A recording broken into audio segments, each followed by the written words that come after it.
Okay. नमस्कार दोस्तों, आज हमारा परसेंटेज का तीसरा लेक्चर है। जहाँ कल हमने ख़त्म किए थे क्वेश्चनों को, उसी के आगे के थोड़ा और हाई लेवल के क्वेश्चन हैं। एक एक करके करते जाते हैं और आपको समझाते जाते हैं। आराम से बैठ के समझिएगा, बहुत ही शॉर्ट मेथड के माध्यम से आपको हम इन सवालों को सॉल्व कराएंगे। क्वेश्चन हमारा दिया गया है, क्वेश्चन को पहले आराम से पढ़ेंगे, कुछ नहीं करना है।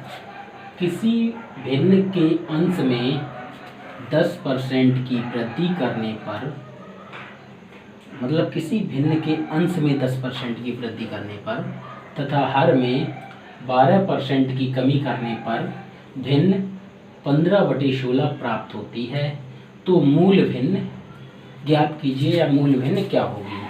भिन्न होती क्या है? भिन्न हमारी होती है अंश अपॉन हर। इस टाइम में लिखी हुई कोई भी संख्या वो हमारी भिन्न होती है। कि अगर किसी भिन्न के अंश में 10% की वृद्धि करने पर तथा हर में 12% की कमी, अंश में 10% की वृद्धि कर रहा है, हर में 12% की कमी कर रहा है, तो भिन्न कितनी? 15/16 प्राप्त हो रही है। तो मूल भिन्न क्या है, वो चीज ज्ञात करनी है। देखते हैं, भिन्न सॉल्व करते इसको। भिन्न हमने मानी है, हर चीज अपने आप में 100% होती है। परसेंटेज के जितने भी टॉपिक आप 100% मान के करोगे तो बहुत ही इजी से सॉल्व हो जाएंगे। हमने भिन्न मानी है, भिन्न हमारी कितनी? 100/100 है। ध्यान रखना इस टाइप के क्वेश्चनों को, जब भी भिन्न से रिलेटेड कोई क्वेश्चन दिया गया हो और इस टाइप के क्वेश्चनों को सॉल्व करने के लिए क्या करते हैं, अगर अंश और हर में दोनों में या तो वृद्धि कर दी जाए या कमी कर दी जाए, या किसी एक में वृद्धि कर रहा है या और दूसरे में कमी कर रहा है, या दूसरे में वृद्धि कर रहा है और पहले में कमी कर रहा है, तो उसका एक छोटा सा फॉर्मूला या छोटी सी एक ट्रिक समझ लेना।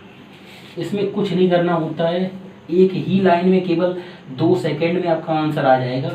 जो चीज अंश के लिए कहा जाए, जिस चीज अंश के लिए कहा जाए उसको हम हर में करते हैं, और जो चीज हर के लिए कहा जाए उसको हम अंश में करते हैं। समझ लेना, जो चीज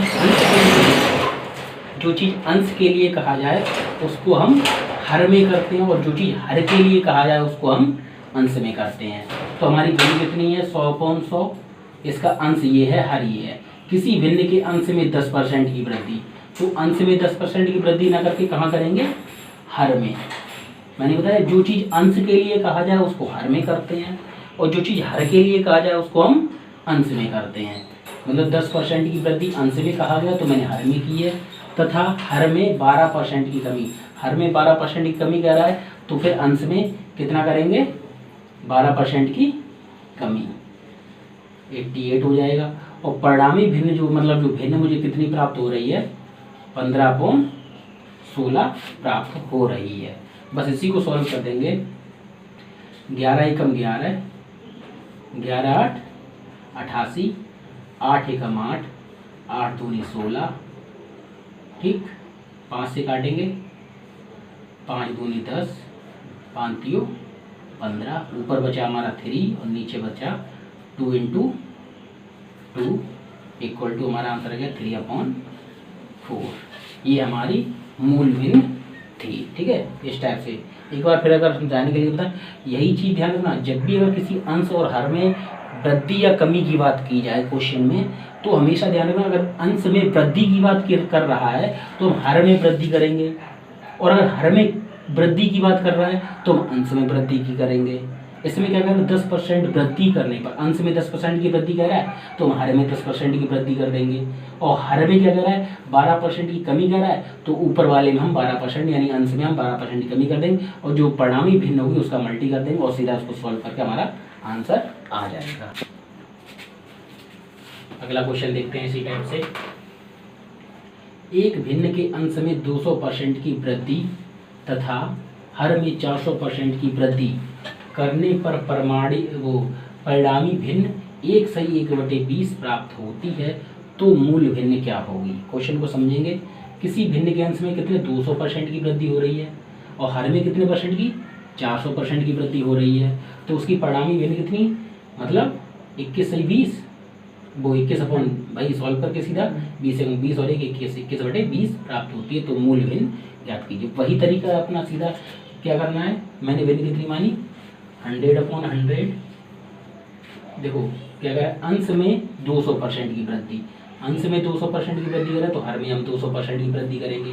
100 है, 200% की वृद्धि कर रहे हैं, कितना हो जाएगा 300, ठीक। और तथा हर में 400% की वृद्धि, तो अंश में 400% की वृद्धि, 100 है 400% की और वृद्धि हो जाए, कितना हो जाएगा 500 इंटू ये कितना हो जाएगा हमारा 21/20। सॉल्व करते हैं हम इसको, 2 0 से 2 0 खत्म, ठीक। 5 एकम 5, 5 चौको 20, 3 एकम 3, 3 सत्ते 21, कितना आ गया 7/4। ये हमारा मूल भिन्न आ गई, मूल भिन्न इतनी हरी। देखते हैं हमारा नेक्स्ट क्वेश्चन क्या कह रहा है, अच्छे से समझेंगे, अच्छा क्वेश्चन है। एक व्यक्ति की आय में पहले 10% की वृद्धि हो गई, एक व्यक्ति की आय में पहले 10% की वृद्धि हो गई, फिर 10% की कमी हो गई, तो उसकी आय में क्या प्रभाव पड़ेगा। मतलब एक व्यक्ति था, उसकी आय में पहले 10% की वृद्धि हो गई, वृद्धि के बाद फिर उसकी आय में 10% की कमी कर दी गई, तो उसकी आय में क्या प्रभाव पड़ेगा। इस टाइप के जितने भी क्वेश्चन आपको समझ में आए, जितने भी दिखाई दें, आप इस फॉर्मूले के अकॉर्डिंग कर सकते हैं। फॉर्मूला क्या है, नेट परसेंट, टोटल कितना प्रभाव पड़ेगा, मतलब कितना परसेंटेज उसे प्रभाव पड़ेगा। तो फॉर्मूला है +-A +-B +-AB/100 ब्रैकेट बंद 100%। अब प्लस और माइनस का मतलब क्या है, अगर कह रहा है पहले 10% की वृद्धि, तो ए के लिए पहला हो गया, दूसरे के लिए बी हो जाएगा। अगर ए में 10% की वृद्धि कह रहा है तो यहाँ प्लस चिन्ह आ जाएगा। अगर ए में 10% की कमी के लिए कहता तो यहाँ पे माइनस चिन्ह आ जाता है।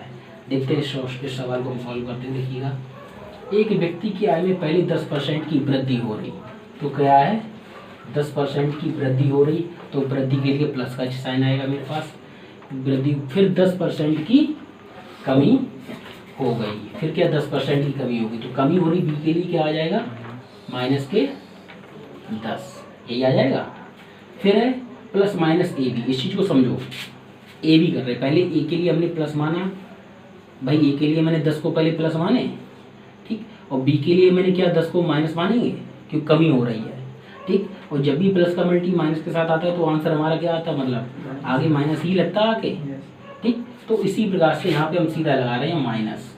समझ गए माइनस कैसे आया, अगर एक ही वैल्यू अगर हम 10 रखते फिर -10 रखते, इसलिए हम सीधा माइनस चिन्ह यहाँ आ ही जाता, तो माइनस चिन्ह पहले सीधा लगा दिया। तो 10 × 10/100, इसको सॉल्व करेंगे। देखिएगा, ये तो इंटू में है, इसलिए ये यहाँ से तो इससे सॉल्व कर सकते हैं, इसको काट सकते हैं, लेकिन इससे सोचो ये कट जाए, कभी नहीं कटेगा क्योंकि ये प्लस और माइनस में है। इसको सॉल्व करेंगे, पहले जोड़ेंगे, जोड़ रहा है तो जोड़ेंगे, कट रहा है तो घटाएंगे। तो देखिए 10 प्लस के 10 माइनस के दोनों फिनिश हो जाएंगे, कट जाएंगे। ये 2 0 से 2 0 फिनिश हो जाएंगे। ये क्या 0 बचा यहाँ पे, यहाँ क्या बचेगा माइनस का 1, भाई 1 का भाग 1 में देंगे, 1 ही तो बचेगा, 1 ही बचेगा। ये परसेंट आ गया मेरा, कितना आया माइनस का 1%, अर्थात 1% की कमी क्यों कही हमने, क्योंकि माइनस का लगा हुआ। अगर ये साइन पॉजिटिव आता तो हमारा 1% की वृद्धि हो जाती। यहाँ अगर साइन ही बता रहा है कि उसकी आय में कमी आई है या वृद्धि हुई है, वृद्धि होती तो यहाँ पे माइनस नहीं आता, पॉजिटिव का ही आता। माइनस का 1% निकला है तो माइनस शो कर रहा है यहाँ पे, उसकी 1% की कमी आई है। देखते हैं अब इसी टाइप का एक और क्वेश्चन देखते हैं। इसी को क्वेश्चन क्या कह रहा है, क्वेश्चन देखते हैं हमारा आगे क्या कह रहा है।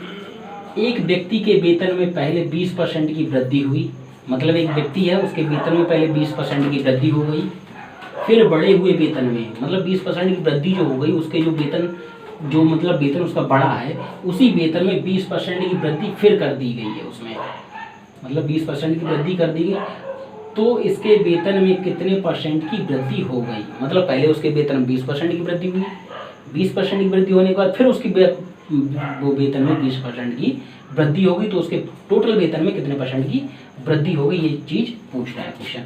तो यही तरीका हमारा, ये क्वेश्चन फॉर्मूला लिखा हुआ है, फॉर्मूला लिखना नहीं है, बस इसको हम समझाने के लिए आपको समझा दिया। ऐसा नहीं कि आप एग्जाम में बैठ के इसको फॉर्मूले के लिख रहे हैं फिर इसको वैल्यू रख रहे हैं, ऐसा कुछ नहीं है। इसको सीधा आप ध्यान रखना कि ये ऐसे इस टाइप के फॉर्मूले होते हैं, तो बस फॉर्मूला नहीं, सीधा हम वैल्यू रखेंगे। एक व्यक्ति के वेतन में पहले 20% की वृद्धि, तो क्या करेंगे 20% की वृद्धि, प्लस की वृद्धि की बात करें तो प्लस आएगा। फिर दूसरे में भी क्या कह रहा है 20% की वृद्धि, दोनों में वृद्धि की बात की तो दोनों जगह प्लस आ जाएगा। प्लस यहाँ ए भी होता है 20 × 20, दोनों प्लस के हैं इसलिए प्लस का ही साइन आएगा। और नीचे कितना हो जाएगा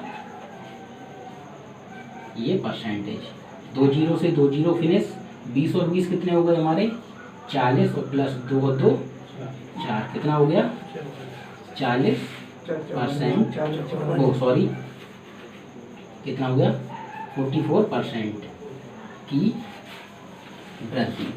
वृद्धि क्यों हुई, क्योंकि यहाँ पे हमारा साइन प्लस का आया है, तो इसलिए 44% की हम वृद्धि कहेंगे। आगे नेक्स्ट क्वेश्चन देखते हैं।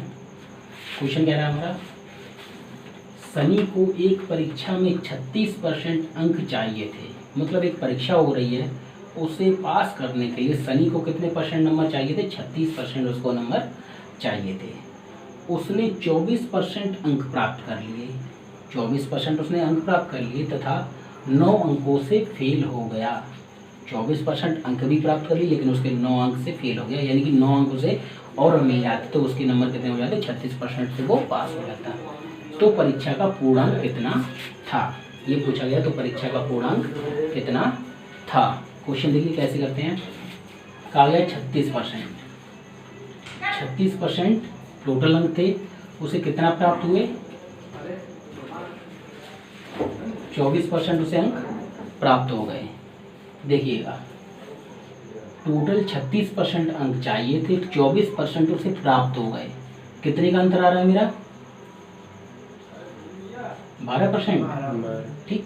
मतलब उसे 12% अंक और मिल जाते तो वो 36% पा जाता और वो पास हो जाता, ठीक। और 12% जो अंक हैं वो कितने, मतलब 12% जो है वो कितने अंकों के बराबर हो गया, 9 अंकों के। क्यों बराबर हो गया, क्योंकि अगर उसे 24% के साथ 9 अंक और मिल जाते तो उसके कितने हो जाते 36%, जो वो पास हो जाता। कह रहा है कि 24% अंक प्राप्त किए तथा 9 अंकों से फेल हो गया। मतलब अगर 24% अंक प्राप्त किए और उसे 9 अंक और मिल जाते तो वो पास हो जाता। तो 12% जो हैं हमारे, 12% जो हैं वो कितने के बराबर हो गए, 9 के बराबर हो जाएंगे, ठीक है। 12% 9 के बराबर हो जाएंगे, तो 1% कितने के बराबर हो जाएगा, 9/12। पूर्णांक पूछा गया है, पूर्णांक क्या 100% ही तो होता है, 100% होता है। तो 100 से मल्टी करके 9 × 100, इसको डिवाइड कर देंगे, 3 × 3 = 9, 3 × 4 = 12, 4 से काटेंगे 25, 3 × 25 कितना हो गया 75 अंक। 75 ये क्या हो गया हमारा पूर्णांक, ठीक। बताइए इसी टाइप का देखो एक और तरीका हम आपको समझा दे रहे हैं, अगर इस टाइप को नहीं समझ पाए। क्या कह रहे, सनी को एक परीक्षा में 36% अंक चाहिए थे। कितने 36% अंक चाहिए थे और उसे कितने अंक मिले 24% अंक मिले और 9 अंकों से फेल हो गया। समझो टोटल उसे पास होने के लिए 36% चाहिए थे, उसे कितने मिले 24% अंक मिले और उसे 9 अंक से फेल हो गया। अगर 24% अंक में उसे 9 अंक और मिल जाते तो वो 36% के बराबर हो जाते, पास हो जाता वो बंदा। भाई 24% थे, 9 अंक से फेल हो रहा है, अगर वो 9 अंक उसे मिल जाते तो वो पास हो जाता। पास हो जाता तो कितने 36% हो जाते उसके। तो बस इसी को सॉल्व कर लेंगे, 36% माइनस 24% बराबर 9 हो जाएंगे। ये कितना हो जाएगा 12% बराबर 9, फिर 1% बराबर 9/12। परसेंट हमेशा 100% पे निकालते हैं, पूर्णांक 100% पे निकालते हैं। तो जी कट गए 4 बार, 3 बच्चे, ये 25 आ गए हमारा। कितना आ गया 3 × 25 = 75 पूर्णांक, ये हमारा 75 पूर्णांक। नेक्स्ट क्वेश्चन देखते हैं। एक छात्र को कोई परीक्षा पास करने के लिए 40% अंक लेने थे। मतलब एक छात्र को कोई परीक्षा पास करने के लिए 40% उसे अंक लेने थे।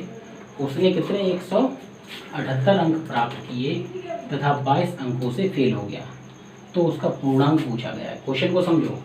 एक छात्र को एक परीक्षा पास करने के लिए कितने परसेंट अंक चाहिए थे? 40%। मतलब एक व्यक्ति को एक परीक्षा पास करने के लिए उसे 40% अंक चाहिए थे। उसने कितने अंक प्राप्त कर लिए? 178 अंक प्राप्त कर लिए तथा कितने अंकों से फेल हो गया? 22 अंकों से फेल हो गया। मतलब एक बंदे को एक परीक्षा पास करने के लिए 40% मार्क्स चाहिए थे, जिसने उस बंदे ने 178 अंक प्राप्त कर लिए और 22 अंकों से फेल हो गया। मतलब अगर 178 में उसे 22 अंक और आ जाते तो वो परीक्षा पास कर लेता। इसी को देखो, नॉर्मल सवाल है, आराम से हो जाएगा। 40% कितना हो गया? इसको जोड़ देंगे 200, ठीक। तो 1% पे निकालेंगे 200/40। पूर्णांक पूछा गया तो पूर्णांक 100% पे निकलता है 200/40 इंटू 100। एक जीरो फिनिश, 2 से काटेंगे, वो 4 से काटेंगे, 4 पंजे 20, ठीक। 50 इंटू 10, ये कितना हो गया हमारा? 500। क्या आ गया ये हमारा पूर्णांक आ गया 500। लिखते हैं नेक्स्ट क्वेश्चन। क्या कह रहा है? एक छात्र ने 30% अंक प्राप्त किए तथा वह 5 अंकों से फेल हो गया। मतलब एक छात्र था जिसने कितने 30% अंक प्राप्त किए और वो कितने 5 अंकों से फेल हो गया। और दूसरे छात्र ने क्या किया? 40% अंक प्राप्त किए और पास होने के लिए आवश्यक अंकों से 10 अंक अधिक लाया। या उसने मतलब जो पास होने के लिए जो अंक थे उससे 10 अंक अधिक ले आया। तो परीक्षा का पूर्णांक ज्ञात करना है। देखिएगा, एक छात्र 30% अंक प्राप्त करता है। मतलब पहला जो छात्र है वो कितना 30% अंक प्राप्त करता है और क्या कितने नंबर से? 5 अंकों से फेल हो जाता है। मतलब माइनस के 5 इसलिए दर्शाए कि वो 5 अंकों से फेल हो गया, मतलब 5 अंकों से कम प्राप्त होंगे। दूसरा बंदा क्या है? दूसरे छात्र ने 40% अंक प्राप्त किए। दूसरे ने कितने किए? 40% अंक प्राप्त किए तथा जो अंक थे पास होने के उससे कितना अधिक ले आया? 10 अंक पास से अधिक लाया। मतलब जो अंक उसे पास करने थे उससे 10 अंक अधिक ले आया। अब समझना, जब कोई बंदा 30% अंक लेके आ रहा है तो 5 नंबर से फेल हो रहा है, ठीक है। और वो 40% अंक लेके आ रहा है तो कितने 5 से कितने अंक ज़्यादा आ रहे हैं? 10 अंक ज़्यादा आ रहे हैं। मतलब 40% जब लेके आ रहे हैं तो 10 अंक पास से ज़्यादा आ रहे हैं। तो पासिंग का मार्क्स जो है वो इसी बीच में तो होगा, 30 और 40 के बीच में होगा। और वही तरीका इसमें जो मतलब जो जितने परसेंटेज पास चाहिए वो भी इसके बीच में होगा, जितने नंबर चाहिए होंगे। भाई जितने मुझे चाहिए कि 38% पे ही बंदा पास हो रहा है, 39 पे या कितने पे, तो वो यहाँ पे मुझे चाहिए कितने अंक से? ये तो पास से 10% 10 नंबर अधिक ले आया, तो पास के लिए वो बीच में चाहिए, क्योंकि जी 5% जो माइनस के 5 अंकों से फेल हो रहा है तो इससे ज़्यादा चाहिए, इससे कम चाहिए, तो वो बीच में होंगे, कहीं पे भी बीच में हो। तो क्या करेंगे हम? दोनों के बीच का अंतर निकाल लेंगे, दोनों के बीच का। 30 और 40 का अंतर कितना आया हमारा? 10%। 30 और 40 का कितना आया? 10%। 5 और 10 का अंतर कितना आया? 15। समझो कैसे? देखो 0 है, एक तरफ है 10 और एक तरफ है माइनस के 5, ठीक। भाई माइनस के 5 हैं, ये तो प्लस के हो गए 10 ना, 10 अंक अधिक लिखा है। तो यहाँ से यहाँ तक की काउंटिंग करेंगे तो कितना आएगा? 15 ही तो आएंगे। पहले 5 चलेगा इधर, फिर 10 इधर चलेगा, 15 होगा। अंतर कितना आया इसका, अभी दोनों का अंतर कितना आया, 15 आया है। तो अब यहाँ से हम सीधा निकाल देंगे 10% बराबर 15, तो 1% कितना आएगा, 15/10। तो 100% कितना आ जाएगा,